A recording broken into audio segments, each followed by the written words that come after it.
Next question पे चलते हैं फ्रेंड्स। राष्ट्रीय शिक्षा नीति 2020 निम्नलिखित में से किसको प्रस्तावित नहीं करती? नोट पूछा है, ठीक है, किसको नहीं करती है। पहला है यह सीखना कि कैसे सीखना है, इसको तो प्रस्तावित करती है। राष्ट्रीय शिक्षा नीति यानी कि जो NEP 2020 जुलाई में आई थी, ये कहती है कि बच्चों को किस तरीके से सीखना चाहिए, पहले बच्चों को ये सिखाना है, ठीक है। क्या सीखना है वो उसके बाद आएगा, तो पहला तो सही है।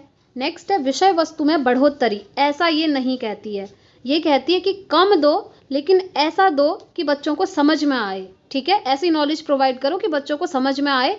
ऐसा नहीं है कि भर भर के आप शिक्षा दिए जा रहे हैं और बच्चों को समझ में नहीं आ रहा है। तो विषय वस्तु यानी कि कंटेंट में बढ़ोतरी करना, ऐसा ये प्रस्तावित नहीं करती है, ठीक है। अब देखिए सेकंड ऑप्शन किस किस में हमको मिल रहा है ऑप्शन में। इसमें भी सेकंड ऑप्शन है, इसमें भी है, इसमें भी है, सभी में है, ठीक है। अभी हमको अपना आंसर नहीं मिला है। इस तरीके से आप खुद भी ढूंढ सकते हैं। अब ये जो फर्स्ट ऑप्शन है इसको तो प्रस्तावित करती है, और इसमें लिखा है फर्स्ट ऑप्शन, इसमें भी लिखा है फर्स्ट ऑप्शन, तो इनको तो आप कट कर दीजिए, ठीक है, क्योंकि किसको प्रस्तावित नहीं करती है पूछा है और ये इसको प्रस्तावित करती है। तो फर्स्ट ऑप्शन देखिए इसमें और इसमें दिया है, तो ये दोनों तो आंसर नहीं होंगे, ठीक हो गया। चलिए नेक्स्ट ऑप्शन है 360 डिग्री समस्त प्रगति रिपोर्ट कार्ड, ये भी बिल्कुल सही है, ठीक है, ये भी बिल्कुल सही है, क्योंकि NEP 2020 कहती है कि बच्चे का जो है 360 डिग्री असेसमेंट होना चाहिए। अब ये 360 डिग्री का क्या मतलब है?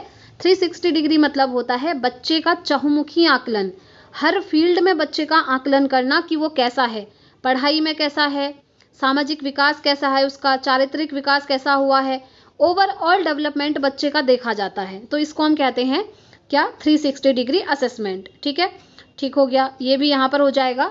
तो थर्ड ऑप्शन अब हमको जिसमें दिया है ना, आप उसको कट कर दीजिए, इसमें दिया हुआ है थर्ड ऑप्शन, ठीक हो गया। बस अब आपको आपका आंसर मिल चुका है। इस तरीके से फ्रेंड्स एलिमिनेशन मेथड का यूज करके आप अपने आंसर तक पहुंच जाएंगे। लास्ट में दिया है मानकीकृत पाठ्यचर्या शिक्षा शास्त्र और मूल्यांकन कूट, तो इस चीज को ये प्रस्तावित नहीं करती है। मानकीकृत पाठ्यचर्या मतलब होता है मानक निर्धारित कर देना कि जब इतने नंबर आएंगे तभी बच्चा इंटेलिजेंट कहा जाएगा, इससे कम आएंगे नहीं कहा जाएगा। तो ऐसा NEP 2020 प्रस्तावित नहीं करती है, ठीक है। वो कहती है कि हर बच्चे के अंदर एक यूनिक एबिलिटी होती है और हर कोई बच्चा शिक्षा ग्रहण कर सकता है, बस उसको एक टीचर ऐसा मिलना चाहिए जो सही डायरेक्शन दे, ठीक हो गया। तो किस चीज़ को प्रस्तावित नहीं करती है? एक तो सेकंड ऑप्शन को ये प्रस्तावित नहीं करती है और फोर्थ को नहीं करती है। तो बस सेकंड और फोर्थ आपको कहाँ दिख रहा है? ऑप्शन 1 में दिख रहा है, तो यही हमारा राइट आंसर हो जाएगा, ठीक है। इस तरीके से एलिमिनेशन मेथड का यूज करके आप खुद आंसर तक पहुंच सकते हैं। नेक्स्ट क्वेश्चन, अपनी सोच पर विचार करने हमारी अधिगम की प्रक्रियाओं को स्वनियमित करने की क्षमता का एक प्रमुख घटक है। कौन सा घटक है? पहला है ध्यान देने की प्रक्रियाएं, दूसरा है प्रतिधारण की प्रक्रियाएं, तीसरा है संज्ञान और चौथा है अधिसंज्ञान। अब देखिए, अपनी सोच पर विचार कर रहे हैं, हमारी अधिगम की प्रक्रियाओं को स्वनियमित करने की क्षमता, वो क्षमता तभी पैदा होगी जब आप अपनी सोच पर खुद ही विचार करेंगे। जैसे अभी आपने कुछ थिंक किया, कुछ सोचा, उसके थोड़ी देर बाद आप फिर से थिंक कर रहे हैं कि जो मैंने सोचा वो सही सोचा या फिर नहीं सोचा, तो इसको हम कहते हैं फ्रेंड्स अधिसंज्ञान। आप लोगों ने नोट्स में देखा होगा, मैंने सारे टॉपिक आपको करवाए हैं फ्रेंड्स, जबकि कुछ चीज़ें ना सिलेबस में मेंशन ही नहीं है, लेकिन एग्जाम में क्वेश्चन आते हैं तो मैंने आपको पूरा सिलेबस और उसके बाद जो एक्स्ट्रा चीज़ें आपसे पूछी जाती हैं वो भी नोट्स में डाली हुई हैं, आप लोग देख लीजिएगा। अधिसंज्ञान जिसको हम इंग्लिश में कहते हैं मेटाकॉग्निशन, ये भी मैंने बहुत अच्छे से आपको दिया है विद पिक्चर, आपको पिक्चर भी उसका दिख रहा होगा, ठीक है। तो देखिए अधिसंज्ञान क्या होता है, जैसा कि मैंने आपको बोला, ये होता है मेटाकॉग्निशन। इसमें क्या होता है ना, जैसे हमने कोई चीज़ सोची, उसके बाद थोड़ी देर बाद हम फिर से सोच रहे हैं कि जो हमने सोचा वो सही सोचा या फिर नहीं सोचा। फॉर एग्जाम्पल, आप CTET की प्रिपरेशन कर रहे हैं, आज आपने जीन पियाजे की थ्योरी पढ़ी, ठीक है। दूसरे दिन आप सोच रहे हैं कि कल मैंने वो जो थ्योरी पढ़ी थी वो सही थी या फिर नहीं थी, या फिर वो थ्योरी आज मुझे याद है या फिर नहीं है। एक बार आपने सोचा, उसके बारे में दोबारा से आप सोच रहे हैं, तो इसी को कहते हैं अपनी सोच पर दोबारा से सोचना, यानी कि अपनी ही सोच पर विचार करना। और इसको हम इंग्लिश में कहते हैं थिंकिंग अबाउट थिंकिंग। क्या कहते हैं? Thinking about thinking. Note down कर लीजिए, जिन भी स्टूडेंट्स ने नोट्स नहीं लिया है ना, बहुत इंपॉर्टेंट पॉइंट्स हैं, बार बार आपसे पूछा जाता है ये मेटाकॉग्निशन, अधिसंज्ञान। तो अपनी सोच के बारे में जब आप दोबारा सोचते हैं दैट इज कॉल्ड मेटाकॉग्निशन, यानी कि अधिसंज्ञान। तो बस यही इसका बिल्कुल राइट आंसर हो जाएगा। ठीक है, आगे बढ़ते हैं। नेक्स्ट क्वेश्चन, मनोगत्यात्मक गतिविधि है, पहला है इंद्रियों की सहायता से विभिन्न गतिविधियों का विकास, दूसरा है एक ऐच्छिक और आत्मनियंत्रित क्रिया। देखिए ये ऐच्छिक और आत्मनियंत्रित क्रिया नहीं होती है, ठीक है, ये वह है जो हम कहते हैं नहीं, एक प्रकार का मनोरंजन नहीं। ये क्या है, इंद्रियों की सहायता से विभिन्न गतिविधियों का जो विकास होता है उसको हम कहते हैं मनोगत्यात्मक गतिविधि। ठीक है, आपकी जो इंद्रियां हैं आप जानते ही हैं, आँख कान ये सारी इंद्रियां जो हैं इनकी सहायता से जब आप एक्टिविटीज़ करते हैं ये आपका मनोगत्यात्मक विधि कहलाता है। नेक्स्ट क्वेश्चन, बालकों में पाठ के प्रति रुचि उत्पन्न करने के लिए क्या नहीं करना चाहिए, नॉट पूछा हुआ है, ठीक है, नेगेटिव है। क्या नहीं करना चाहिए, पहला है पाठ की पुनरावृत्ति करानी चाहिए। जी हाँ, आप पाठ का बार बार अभ्यास करा सकते हैं जिससे कि उसे चीज़ें समझ में आएंगी। दूसरा है निरंतर मौखिक शिक्षण कराना चाहिए, ये भी करवा देखते हैं नेक्स्ट ऑप्शन, पाठ को बालकों के व्यावहारिक जीवन से संबंधित कराना चाहिए। जी हाँ। नेक्स्ट है रटने की प्रवृत्ति पर बल नहीं देना चाहिए, बिल्कुल सही। अब आप में से काफ़ी सारे लोग क्या सोचेंगे ना कि ये इसका सही आंसर हो जाएगा कि रटने की प्रवृत्ति पर बल नहीं देना चाहिए लिखा है, तो ये सही नहीं होगा फ्रेंड्स, क्योंकि यहाँ पर लिखा है कौन सा जो है पाठ के प्रति रुचि उत्पन्न करने के लिए नहीं करना चाहिए। तो देखिए रटने की प्रवृत्ति पर बल नहीं देना चाहिए, ये तो सही है। अगर लिखा होता कि रटने की प्रवृत्ति पर बल देना चाहिए तो फिर यहाँ पर ये आंसर हो जाता, लेकिन लिखा है कि बल नहीं देना चाहिए, तो ये तो पॉजिटिव है, बिल्कुल नहीं देना चाहिए, ये तो सही है, तो ये आंसर हो नहीं सकता। और ये भी सही है कि पाठ को बालक के व्यावहारिक जीवन से संबंधित कराना, यानी कि जो भी चीज़ आप बच्चों को पढ़ा रहे हैं वो उसके डेली लाइफ में यूज़ भी आना चाहिए। ऐसा नहीं है कि वो स्कूल आकर बुक्स तक ही लिमिटेड रह गया, नहीं, जब वो घर जाता है तो घर में भी वो यूज़फुल होना चाहिए।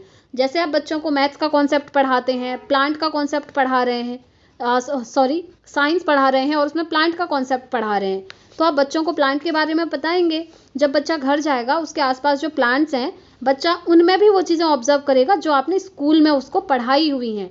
तो इस तरीके से ज्ञान ऐसे देना है कि वो अपने डेली लाइफ में उसको यूज़ कर सके। ठीक है, ये भी सही है। पाठ की पुनरावृत्ति आप करा सकते हैं, लेकिन निरंतर मौखिक शिक्षण कराना ये सही नहीं होगा, क्योंकि अगर देखिए मौखिक शिक्षण ही थोड़ी करवाएंगे, आप अलग अलग टीचिंग मेथड का यूज़ करके भी बच्चों को पढ़ाएंगे। मौखिक शिक्षण से क्या होता है, आप लेक्चर दिए जाते हैं एज अ टीचर, जैसे आज आपको सेकेंड चैप्टर पढ़ाना है, आप आगे खड़े हो गए और आपने जो है मौखिक रूप में पढ़ाना स्टार्ट कर दिया। अगर डेली डेली आप ऐसा करेंगे तो क्लास बहुत बोरिंग होने लगती है, इसलिए नई नई एक्टिविटीज़ करके बच्चों को पढ़ाना होता है, अलग अलग टीचिंग मेथड्स का यूज़ करके। जैसे आप डेमो दिखा सकते हैं, आप कोई कॉन्सेप्ट पढ़ा रहे हैं उससे रिलेटेड कुछ TLM घर से ला सकते हैं, टीचिंग लर्निंग मटेरियल, चार्ट हो गया आपका, थर्माकोल हो गया, या फिर कोई रियल ऑब्जेक्ट ला सकते हैं। तो इस तरीके से करवाना है, ना कि निरंतर मौखिक शिक्षण कराना है। ठीक है, तो इसीलिए ये यहाँ पर राइट आंसर हो जाएगा, क्योंकि यही जो है रुचि उत्पन्न नहीं करेगा। अगर आप डेली मौखिक शिक्षण करा रहे हैं तो ये सही नहीं होगा, तो इसीलिए सेकंड ऑप्शन इसका राइट आंसर हो जाएगा। आगे बढ़ते हैं फ्रेंड्स नेक्स्ट क्वेश्चन की तरफ। जिस सिद्धांत के अनुसार बालक आशावादी बनता है वह सिद्धांत कौन सा है? आशावादी, पहला है अनुकूलित अनुक्रिया सिद्धांत, दूसरा है उद्दीपक अनुक्रिया सिद्धांत, तीसरा है सक्रिय अनुबंधन सिद्धांत और चौथा है प्रतिकूलित अनुक्रिया सिद्धांत। देखिए इसमें आप कंफ्यूज मत होइएगा कि आंसर क्या होगा। आंसर इसमें ऐसा होगा जब आप बच्चे को पहले उद्दीपक देते हैं, यानी कि स्टिमुलस देते हैं। स्टिमुलस को ही कहते हैं ना उद्दीपक। जब आप कोई उद्दीपक दे रहे हैं उस उद्दीपक के प्रति बच्चा क्या करता है, रिस्पॉन्स करता है, यानी कि अनुक्रिया करता है। ठीक है, आपने कुछ स्टिमुलस दिया, कुछ उद्दीपक दिया, जैसे सपोज करिए डॉग है, डॉग को आपने खाना दिया, स्टिमुलस दिया, उसके बाद डॉग ने स्टिमुलस देखा, उसको खाया, फिर वो रिस्पॉन्स करेगा कि मुझे ये कैसे खाना मिले, उसके बाद उसको वो खाना मिल जाएगा। ये एक्सपेरिमेंट आपने पढ़ा भी है ना। डॉग को अगर आप बंद कर देते हैं, बांध देते हैं, उसके सामने अगर खाना लाते हैं और उसके बाद खाना क्या है, स्टिमुलस है, उद्दीपक है। ठीक है, तो खाना देख करके वो रिस्पॉन्स करेगा, एक्टिविटी करेगा कि वो खाना मुझे मिल जाए। तो इसी को हम कहते हैं कि बच्चा इससे क्या होता है, आशावादी बनता है कि अगर मैं एक्टिविटी करूँगा तो मेरा ये काम हो जाएगा। जैसे आप CTET की प्रिपरेशन कर रहे हैं, अभी आप क्या कर रहे हैं, प्रिपरेशन कर रहे हैं, खुद से मेहनत कर रहे हैं, बाद में क्या होगा, आपको उससे सक्सेस मिल जाएगी। ठीक है, तो ये यहाँ पर ये सेकंड ऑप्शन में आप देख पा रहे हैं, उद्दीपक अनुक्रिया सिद्धांत। बच्चे को सबसे पहले आप उद्दीपक देंगे, स्टिमुलस देंगे, उसको देखकर वो रिस्पॉन्स करेगा, तो इसी को हम कहते हैं कि बच्चा क्या है, आशावादी बनेगा। तो इसीलिए सेकंड ऑप्शन इसका राइट हो जाएगा। ठीक है, आगे बढ़ते हैं। नेक्स्ट क्वेश्चन, निम्न में से कौन सी व्याख्यात्मक अभिलेख यानी कि एनेक्सेरल रिकॉर्ड की विशेषता नहीं है? कौन सी नहीं है पूछा है। पहला है, यह घटनाओं का वास्तविक वर्णन होता है। जी हाँ, वास्तविक वर्णन इसमें होता है। यह एक बालक के व्यक्तित्व विकास या सामाजिक अंतःक्रियाओं का वर्णन करता है। ये भी बिल्कुल सही बात है। यह आंकड़ों पर आधारित एक पर्याप्त व्याख्या होती है। जी हाँ, कुछ आंकड़े, कुछ डेटा कलेक्ट किया जाता है और उसके आधार पर व्याख्या की जाती है। वास्तविक वर्णन होता है इसमें हर एक बच्चे का। ठीक है, ये एनेक्सेरल नहीं बल्कि एनेक्डोटल रिकॉर्ड है, इसे आप सही कर लीजिएगा। जो एनेक्डोटल रिकॉर्ड हम पढ़ते हैं ये उसी की बात हो रही है। ठीक है, नेक्स्ट है, यह व्यवहार का एक व्यक्तिपरक प्रमाण होता है, इसलिए शैक्षणिक क्षेत्र में प्रतिक्रिया प्रदान नहीं करता है। ऐसा नहीं है, ये शैक्षणिक प्रतिक्रिया में जो है प्रदान करता है, क्षेत्र में प्रतिक्रिया वो प्रदान करता है, लेकिन इसमें लिखा है कि जो प्रतिक्रिया है रिस्पॉन्स नहीं करता है। तो ये यहाँ पर हमारा क्या है, सही हो जाएगा, क्योंकि यहाँ पर नॉट पूछा है और ऐसा वो नहीं करता है। इसमें क्या होता है, जितनी भी आपने एजुकेशन फील्ड में अचीवमेंट करी हैं उसके प्रति रिस्पॉन्स होता है, लेकिन ये कह रहा है नहीं होता है, तो इसीलिए ये इसका राइट आंसर हो जाएगा। ठीक है, इसी तरीके से ये जैसे एनेक्डोटल रिकॉर्ड आपसे पूछा है, इसी तरीके से आपसे पोर्टफोलियो भी पूछा जाता है। पोर्टफोलियो क्या होता है? पोर्टफोलियो एक डॉक्यूमेंट होता है, याद रखेंगे, हर बच्चे का अलग अलग बनता है। और इसमें क्या होता है, बच्चे की सारी एक्टिविटी नोट डाउन करी जाती हैं। जैसे बच्चा पढ़ाई में कैसा है, टीचर्स के साथ वो कैसे बिहेव करता है, उसका बिहेवियर कैसा है, उसका जो सोशल स्किल है वो कैसा है, कम्युनिकेशन स्किल कैसा है, जब स्कूल में कोई कंपटीशन होता है वो पार्टिसिपेट करता है या फिर नहीं करता है। यानी कि हर एक एक्टिविटी बच्चे की नोट डाउन करी जाती है पोर्टफोलियो के अंदर, और ये एक डॉक्यूमेंट होता है। और ध्यान रखेंगे कि जो पोर्टफोलियो है वो हर बच्चे का अलग अलग बनाया जाता है। ठीक है, ये एक्स्ट्रा चीज़ मैं आपको इसलिए बता रही हूँ क्योंकि इनसे रिलेटेड क्वेश्चन आपसे ऑलरेडी पूछे हुए हैं फ्रेंड्स। नेक्स्ट क्वेश्चन, माध्यमिक स्तर की कई कक्षाओं में देखा गया है कि लड़के कक्षा में उत्तर देने के लिए लड़कियों की तुलना में ज़्यादा हाथ खड़े करते हैं और कक्षा की चर्चाओं में हावी होते हैं। ऐसी परिस्थिति में एक शिक्षिका को क्या करना चाहिए? बताइए, जब आप टीचर बन जाएंगे तो ऐसी परिस्थिति अगर आपके सामने आए तो आप क्या करेंगे? पहला है, इस चीज़ को आप स्वीकारेंगे कि लड़के लड़कियों की तुलना में ज़्यादा बुद्धिमान होते हैं। क्या ये बुद्धिमानी वाली चीज़ है? बिल्कुल भी नहीं है। ऐसा कभी नहीं होता कि लड़के ज़्यादा इंटेलिजेंट हैं, लड़कियां कम हैं, ऐसा नहीं होता है। ठीक है, सभी को समान नज़र से देखना है, जेंडर इक्वालिटी रखनी है। नेक्स्ट है, इसको स्वीकारना चाहिए कि लड़कियों में माध्यमिक स्तर पर पढ़ने की क्षमता नहीं है। ऐसा नहीं होता है, पढ़ने की क्षमता तो सभी में होती है, चाहे वो लड़का हो लड़की हो, हम सभी ह्यूमन बींग्स हैं, है ना। नेक्स्ट है, विश्लेषण करना चाहिए कि कैसे जेंडर भिन्नताएं जन्मजात होती हैं और उन्हें संशोधित नहीं किया जा सकता। और नेक्स्ट है, बच्चों के संदर्भ का और खुद के शिक्षा शास्त्र का विश्लेषण करना चाहिए। देखिए, ये क्या कह रहा है, विश्लेषण करना चाहिए कि कैसे जेंडर भिन्नताएं जन्मजात होती हैं और उन्हें संशोधित नहीं किया जा सकता। ऐसा नहीं होता है, जेंडर भिन्नताएं जन्मजात नहीं होती हैं। जब बच्चे का जन्म हो जाता है ना, तो उसके बाद समाज द्वारा ये भिन्नताएं पैदा करी जाती हैं। समाज डिसाइड करता है कि लड़के को ये काम करना है, लड़कियों को ये काम करना है, लड़कियां घर संभालेंगी, लड़के बाहर का काम करेंगे। ये जन्मजात विभिन्नता नहीं है, ये क्या है, ये जन्म के बाद समाज के द्वारा निर्धारित किया जाता है। ठीक है, और ये लिख रहा है कि उन्हें संशोधित भी नहीं किया जा सकता, तो ये गलत है। संशोधित करना तो समाज के हाथ में है, सोसाइटी के हाथ में है ना। तो ये भी यहाँ पर सही नहीं होगा। तो सही क्या होगा? सही होगा कि बच्चों के संदर्भ का और खुद के शिक्षा शास्त्र का विश्लेषण करना चाहिए कि लड़कियों को चीज़ें क्यों याद नहीं हो रही हैं और लड़कों को चीज़ें क्यों याद हो रही हैं। ठीक है, यहाँ पर लिखा है ना, लड़के जो है ज़्यादा उत्तर दे रहे हैं और लड़कियाँ कम उत्तर दे रही हैं कक्षा में। तो टीचर ने खुद की टीचिंग मेथड को देखना चाहिए बच्चों के संदर्भ में और खुद के संदर्भ में, और उसका एनालिसिस करना चाहिए, विश्लेषण करना चाहिए कि ऐसा क्यों हो रहा है। ठीक है, तो फोर्थ ऑप्शन इसका राइट हो जाएगा। आगे बढ़ते हैं। नेक्स्ट क्वेश्चन, कक्षा शिक्षण में बालकों को प्रेरित करते समय निम्न बात का ध्यान रखना चाहिए। पहला है, बालक की आधिकारिक कमियां ढूंढना। जी नहीं। सभी बालकों को समान रूप से शिक्षा देना। ठीक है। बालक से कठिन अभ्यास कराना, नहीं। बालक में आत्मविश्वास की भावना विकसित करना, जी हाँ। देखिए, बालकों को प्रेरित करते समय किस चीज़ का ध्यान रखना है? देखिए, वैसे तो ये दोनों ही ऑप्शन यहाँ पर सही हैं, लेकिन अगर ऐसा क्वेश्चन आपसे पूछ ले, आपको लगेगा ये भी सही है और ये भी सही है, तो ऐसी कंडीशन में आपको मोस्ट एप्रोप्रिएट ऑप्शन ढूंढना होगा जो इसके लिए सही रहेगा। आपको क्वेश्चन के वर्ड को पकड़ना होगा। यहाँ पर क्या कह रहा है? प्रेरित करते समय आप बच्चों को क्या कर रहे हैं? मोटिवेट कर रहे हैं, अभिप्रेरित करना चाहते हैं। तो उसके लिए सबसे ज़्यादा ज़रूरी है कि बच्चे के अंदर आप क्या करेंगे?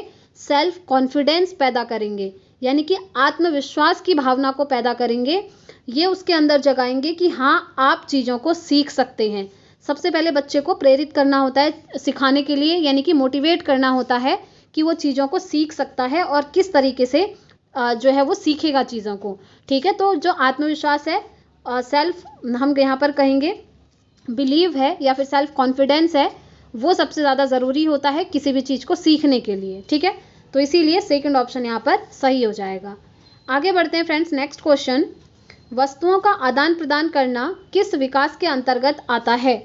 पहला है त्रुटि नियंत्रण का विकास, वैयक्तिक विकास, आत्मानुशासन, सामाजिक विकास। जी हाँ, वस्तुओं का आदान प्रदान सामाजिक विकास के अंदर आता है, क्योंकि समाज से ही हम सीखते हैं कि समाज में हमें किस तरीके से रहना है, कैसे एक्ट करना है, ये सारी चीज़ें। ठीक है, तो फोर्थ ऑप्शन इसका राइट हो जाएगा।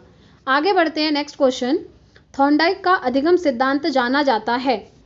ये तो आप सभी ने पढ़ा है और इससे इजी क्वेश्चन तो आपको सीडीपी में मिल भी नहीं सकता, है ना। तो थॉर्नडाइक का सिद्धांत आप लोगों ने पढ़ा है, ट्रायल एंड एरर थ्योरी, प्रयास और त्रुटि का सिद्धांत। तो पहला कह रहा है पुनर्बलन का नियम है, दूसरा कह रहा है उत्प्रेरणा का नियम है, तीसरा कह रहा है प्रयास और त्रुटि का सिद्धांत है, और चौथा कह रहा है अंतर्दृष्टि का सिद्धांत है। तो ये तो आप सभी को आ रहा होगा कि प्रयास और त्रुटि का सिद्धांत यानी कि ट्रायल एंड एरर थ्योरी। ठीक है, इसी को कहते हैं, ये थॉर्नडाइक ने दिया था। और देखिए, जिनको याद नहीं आ रहा, मैं आपको बता दूं, इसमें जो एक्सपेरिमेंट था वो कैट के ऊपर किया हुआ था, आपको याद होगा। और नोट्स में आप लोग पढ़ लीजिएगा, मैंने डिटेल में हर एक जो थ्योरी है ना, जितने भी साइकोलॉजिस्ट हैं, डिटेल में थ्योरी को एक्सप्लेन किया है, ताकि आपको थ्योरी समझ में आए और उससे रिलेटेड जो भी क्वेश्चन आपसे पूछे जाते हैं आप उनको सॉल्व कर पाएँ। तो एक बार नोट्स में ज़रूर से ये जो थ्योरी है इसको पढ़ लीजिएगा।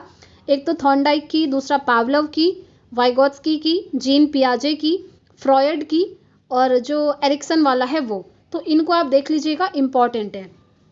आगे बढ़ते हैं फ्रेंड्स, नेक्स्ट क्वेश्चन। बहिर्मुखी बालक का लक्षण क्या है? बहिर्मुखी, पहला है अपने भावों को अपने तक सीमित रखने वाला, नहीं। ऐसे व्यक्ति ना जो अपने भाव अपने तक ही सीमित रखते हैं वो अंतर्मुखी होते हैं, इंट्रोवर्ट होते हैं। ठीक है, उनको हम कहते हैं अंतर्मुखी, जो समाज में जाना ज़्यादा पसंद नहीं करते हैं, अपने में ही लीन रहते हैं। जैसे कोई भी चीज़ होगी ना, वो अपने में ही खोए रहेंगे, लोगों से ज़्यादा बातचीत नहीं करेंगे, उन्हें डर लगता है लोगों से बात करने में, या फिर शर्म आने लगती है। इस तरीके की चीज़ें जिनके साथ होती हैं वो बच्चे होते हैं इंट्रोवर्ट, यानी कि अंतर्मुखी। ठीक है, जो समाज में बिल्कुल भी एडजस्ट नहीं कर पाते हैं खुद को। तो ये तो यहाँ पर सही नहीं होगा, क्योंकि अपने भावों को अपने तक सीमित रखने वाला, मैंने आपको बताया, अंतर्मुखी होता है। कम बोलने वाला बच्चा, ये भी तो अंतर्मुखी होगा। आप खुद कॉमन सेंस लगाइए, जो बच्चा कम बोल रहा है दैट मीन्स वो क्या है? इंट्रोवर्ट है, अंतर्मुखी है, क्योंकि वो खुद में ही खोया रहता है।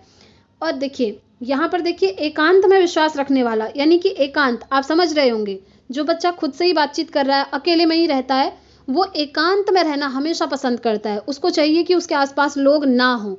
ठीक है, तो ये बच्चे क्या होते हैं? अंतर्मुखी होते हैं, यानी कि इंट्रोवर्ट होते हैं। लेकिन सेकंड ऑप्शन जो आप देख रहे हैं, कार्य करने की दृढ़ इच्छा शक्ति रखने वाला, ये बच्चे होते हैं आपके बहिर्मुखी। ठीक है, जो समाज में जल्दी घुल मिल जाते हैं और लोगों से बातचीत करना इन्हें बहुत पसंद भी होता है। तो इसको हम कहते हैं एक्सट्रोवर्ट स्टूडेंट्स, यानी कि बहिर्मुखी बच्चे। ठीक है, तो फ्रेंड्स आज की क्लास में इतने ही क्वेश्चन करते हैं। क्लास आपको कैसी लगी कमेंट करके ज़रूर बताएं, और ये जो आगे के क्वेश्चन हैं इनको हम नेक्स्ट क्लास में डिस्कस कर लेंगे, क्योंकि एक ही क्लास में करवाऊंगी तो फिर क्लास बहुत लॉन्ग हो जाती है, आप भी जानते हैं। साथ ही साथ फ्रेंड्स, जिन स्टूडेंट्स ने अभी तक हिंदी पेडागोजी की सीरीज़ नहीं देखी है वो देख लीजिएगा। जो आपका थ्योरी है ना, वो सब मैंने आपको करवा दिया है हिंदी पेडागोजी का। 15 वीडियोज़ की प्लेलिस्ट आपको चैनल पर मिल जाएगी, और लिंक मैंने डिस्क्रिप्शन बॉक्स में भी डाला है, और कमेंट बॉक्स में पिन के फॉर्म में भी आपको मिल जाएगा। वहाँ से आप हिंदी पेडागोजी की सीरीज़ देख लीजिएगा। उन 15 क्लासेस को अगर आप डिटेल में कर लेते हैं और नोट्स बना लेते हैं ना, तो हिंदी पेडागोजी के आपके मार्क्स कहीं नहीं जाएंगे फ्रेंड्स, आप फुल में से फुल मार्क्स लेकर आएंगे। आप एक बार ज़रूर देखिएगा। बाकी अगर आपको नोट्स लेना हो तो ये जो व्हाट्सअप नंबर है यहाँ पर मैसेज करके नोट्स ले सकते हैं। पेड नोट्स अवेलेबल है और साथ ही साथ फ्रेंड्स टेलीग्राम और व्हाट्सअप चैनल पर आप हमें फॉलो कर सकते हैं। इनके लिंक भी आपको डिस्क्रिप्शन बॉक्स में मिल जाएंगे, क्योंकि क्लासेस से रिलेटेड जितनी भी अपडेट होती हैं वो सब आपको वहाँ पर दी जाती हैं। तो आज की वीडियो में इतना ही रखते हैं फ्रेंड्स, मिलते हैं कल नेक्स्ट वीडियो में। Thanks for watching.